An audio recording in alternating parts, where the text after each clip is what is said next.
তো সর্বপ্রথম আমরা এখান থেকে আমাদের ফটোশপ সফটওয়্যারটি ওপেন করে নিব। হ্যাঁ, তো ফটোশপটি ওপেন হতে একটু সময় নিতে পারে, আপনারা অধৈর্য হবেন না কেউ।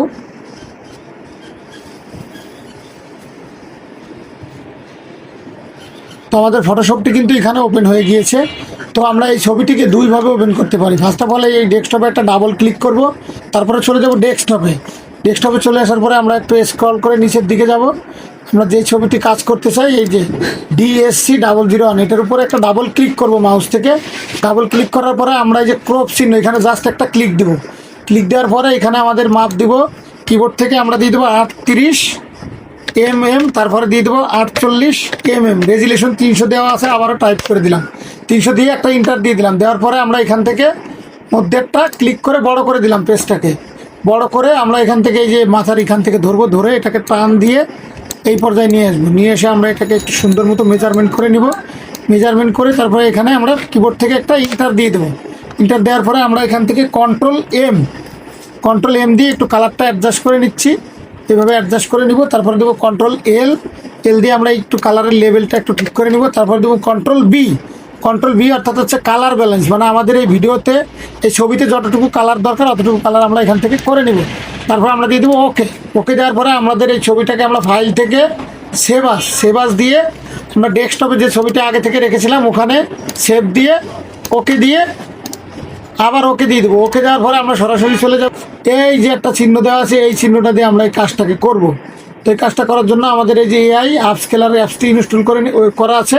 এখান থেকে আমরা আপলোড অ্যান ইমেজ ফ্রি, এটা একটা ক্লিক করে দিলাম। ক্লিক করে দেওয়ার পরে আমাদের ছবিটি আমরা ডেস্কটপে সেভ করেছিলাম, এই যে আমি ডেস্কটপে একটা ক্লিক করে দিলাম।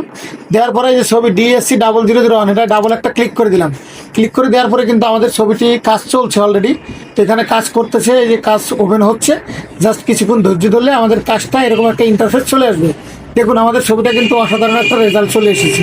তো আমরা এখন ছবিটাকে ডাউনলোড করে নিব। তো এই ছবিটা আমাদের কিন্তু এই যে ডাউনলোডে সেভ হয়ে গেল। সেভ হয়ে যাওয়ার পরে আমরা এখান থেকে নতুন একটা ট্যাব খুলে নেব। প্লাসে যে ট্যাবটা খোলার পরে আমরা এই যে একটা কালো বর্ণের মতো দেখা যাচ্ছে, এখান থেকে ব্যাকগ্রাউন্ড অ্যাডোবি এক্সপ্রেস সফটওয়্যারটি ব্যবহার করব। ব্যবহার করে আমরা এই ছবিটির বেটার রেজাল্ট আসার জন্য জাস্ট একটু অপেক্ষা করতে হবে, কারণ অনলাইনে কাজ করতে মাঝে মধ্যে একটু সময় নিতে পারে, এর জন্য অধৈর্য হওয়া যাবে না। তো অলরেডি আমরা যে ছবিটি এডিট করেছিলাম সেটি কিন্তু অলরেডি আপলোড হয়নি। ব্রাউজ করার জন্য আবারও একবার ওপেন করতে হবে। তো আমরা সরাসরি ডাউনলোডে চলে যাব। ডাউনলোড থেকে আবার একটু ওপেন করে নিব। ওপেন করার সাথে সাথে কিছুক্ষণের ভিতরে আমাদের ব্যাকগ্রাউন্ডটি চেঞ্জ হয়ে আমাদের একটি এরকম একটা ব্যাকগ্রাউন্ড আসবে। ব্যাকগ্রাউন্ড আসার পরে কিন্তু আমাদের ছবিটি সরাসরি ডাউনলোডে চলে যাবে। তো অলরেডি কিন্তু আমাদের ব্যাকগ্রাউন্ডটা চেঞ্জ হয়ে গেছে, আমরা নিচ থেকে এখান থেকে ডাউনলোড করে নেব। তো অলরেডি কিন্তু এই যে আমাদের ফাইলটি ডাউনলোড হয়ে গেছে। তো এখন আবার আমরা কী করব, সরাসরি আমাদের ফটোশপ সফটওয়্যারটা ওপেন করে নেব। তো ওপেন করে নেওয়ার পরে আমাদের যেই ছবিটি এডিট ছাড়া এই ছবিটা আমরা Ctrl+W দিয়ে আমরা ছবিটাকে কেটে দেবো। কেটে দেওয়ার পরে এখানে ডাবল ক্লিক করব। ডাবল ক্লিক করার পরে আমরা চলে যাব দিস পিসি, এখান থেকে চলে যাব গ্যালারি থেকে আমরা সরাসরি ডাউনলোডের ছবিটি এখানে নিয়ে আসবো। নিয়ে আসার পরে আমরা ছবিটিকে এখন মাঝখানে চাপ দিয়ে বড় করে নিব। বড় করে নেওয়ার পরে আমরা চলে আসবো এই যে এখানে বাম পাশে কালার পকেটে একটা চাপ দেবো। চাপ দেওয়ার পরে কিন্তু অলরেডি আমাদের এখানে কিন্তু সুন্দর একটা ব্লু ব্যাকগ্রাউন্ড, যেটা আমাদের অফিসিয়াল কাজের জন্য গ্রহণ করে, সেটা আমরা টান দিয়ে মিলিয়ে দিয়ে ওকে দিব। ওকে দেওয়ার পরে আমরা কিবোর্ড থেকে Ctrl+A Ctrl+C দেওয়ার পরে আমরা নিচের লেয়ার 0-তে একটা ক্লিক করবো। ক্লিক করার পরে কিবোর্ড থেকে Ctrl+D দেবো। ডিলিট দেওয়ার পরে আমরা একটু ছোটো করে যাই হোক। তো অলরেডি কিন্তু আমাদের এই ছবিটি এখানে এখন কমপ্লিট হয়ে গেছে। তো আমরা এখান থেকে এই দুটি ডট চিহ্নতে চাপ দিয়ে আমরা এটাকে ফ্ল্যাটেন ইমেজে দেওয়ার পরে কিন্তু আমাদের ছবিটি কমপ্লিট। তো এখান থেকে আমাদের এই যে 38-48 সাইজটি অলরেডি কিন্তু দেওয়া আছে, এটাকে আমরা আবার এখান থেকে ক্রপ দিয়ে দেবো। ক্রপ দিয়ে দেওয়ার পরে কিন্তু আমাদের ছবিটি পাসপোর্ট সাইজে একদম রূপান্তরিত হয়ে গেল। তো আমরা এখন ছবিটি ফাইল থেকে সেভ দেবো হলো এই যে সেভ আসে গিয়ে আমরা ছবিটিকে জেপিজি মুড করে নেব। জেপিজি করে নেওয়ার পরে আমরা চলে যাবো হলো আপনার স্টুডিওতে যাওয়ার পরে MSST3 এখানে চলে যাব। এখানে চলে যাওয়ার পরে আমরা এখানে ছবির নাম্বারটি দেবো। ছবিটির নাম্বার হচ্ছে 6774 নাম হলো রহিম, ROHIM রহিম। লেখার পরে আমরা এই যে ডান পাশ থেকে সেভ দিলাম কিসে, জেপিজি মোডে। এখানে আমাদের অপশন থাকবে 12, ওকে দিয়ে দেবো। ওকে দেওয়ার পরে এখন কিন্তু আমাদের ছবিটা অলরেডি কমপ্লিট। তো এখন আমরা ছবিটাকে প্রিন্ট করবো। প্রিন্ট করার জন্য Ctrl+A দিয়ে F5 দেবো। F5 দেওয়ার পরে কিন্তু আমাদের কাছে দুইটা ইন্টারফেস আসবে। দুইটা ইন্টারফেস আসবে দুই রকম আসার পরে আমরা যদি ছবিটাকে নাম্বার দিতে চাই তাও করতে পারবো। আজকে আমরা চাই যে না শুধু ছবিটাকে আমরা জাস্ট 4 কপি প্রিন্ট দিয়ে দেবো, নাম্বার দিব না। যদি শুধু 4 কপি প্রিন্ট দিতে হয় তাহলে আমরা এটা 4 কপি দিয়ে দেবো না, এটা আমরা দিব না।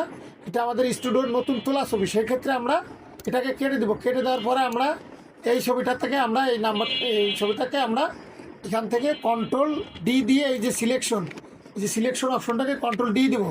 কন্ট্রোল ডি দেওয়ার পরে একটু ছোটো করে আমরা এখান থেকে চলে যাব, একটু জুম করবো। এই যে কন্ট্রোল প্লাস জুম করে স্পেস বাটন টেনে একটু নিচে আনবো। নিচে আনার পরে আমাদের এখানে একটা নাম্বার দিয়ে দেবো। নাম্বার দেওয়ার জন্য যে টি সিলেক্ট করতে হবে।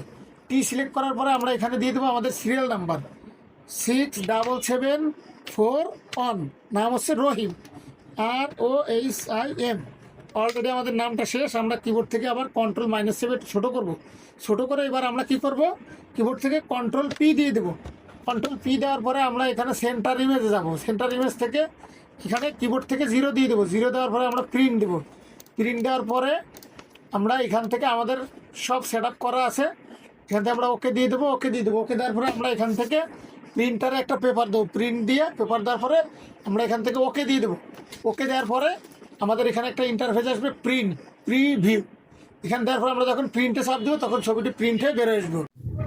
আশা করি আমার এই ভিডিওটি আপনাদের কাছে অনেক ভালো লেগেছে। তো ভিডিওটি যদি ভালো লেগে থাকে তাহলে অবশ্যই চ্যানেলটি সাবস্ক্রাইব করে পাশে থাকবেন, কেননা ভিডিওটি আপনাদের শেখানোর জন্য তৈরি করা।